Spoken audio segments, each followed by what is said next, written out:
Brynjar, stórsigur, svona kannski ekki beint í tölum en virtist vera stór svona? Töluna segja ekkert þennan leik. Við vorum bara miklu betri allan leikinn. Það bara þannig.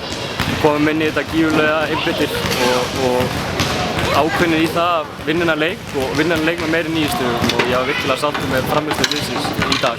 Það er ekki bikað því fyrir ykkur, þið komið inn í þetta með látum? Nei, það var fínt að fá alveg leik eftir bikarleikinn og jújú, það var kannski smá bikar þinga á mánudag og þriðjudag.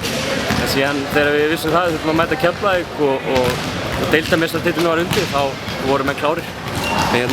Talandi deildarmeistaratitil, nú eru konur 4 stigum á undan liðin í öðru sæti. Jafnvel þó að Keflavík vinnið þetta upp og þá verður þið núna með, að því að unnu leiki með 16 stigum með innbyrðis viðureignina á móti Keflavík. Já, við erum bara ekkert að fara að tapa 3 síðustu leikjum. Þið náttúrulega eru að fara að spila við lið í neðri hluta deildarinnar, þó þetta séu kannski frambærileg lið. Já, er þetta ekki bara komið hjá okkur? Fyrsta sætið? Já.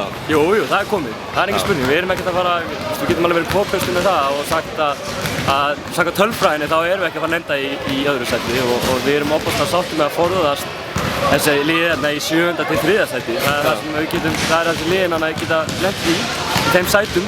Þannig að auðvitað er kostur að fá lið í neðri hlutunum og það er svona, ekki það að maður getur komið aðeins rólegri en liðin í 8. til 12. er náttúrulega klárlega veikari heldur en liðin sem er að berjast 3. sæti núna eins og er.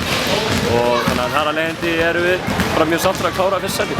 Og hafið þá væntanlega heimavöllin alla úrslitakeppnina. Er ekki þægileg tilhugsun að geta alltaf byrjað hérna á? Það er mjög fínt. Það er náttúrulega gríðarlegur kostur og þannig ef við förum í 8 leiki eða eitthvað þá höfum við, eins og í fyrra, þá höfum við mótið Njarðvík og það var kannski stuðningurinn á heimavöllinu sem kom okkur í gegnum þann leik. Það hefur verið leiðilegra að fara inn í Njarðvík í þann leik. Já, en síðan eru við þannig að það skiptir einhver máli hvað við spilum.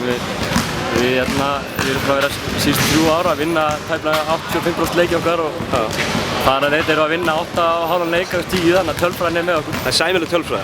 Ágætis tölfræði. Það aðeins að þér, leikur nr. 388.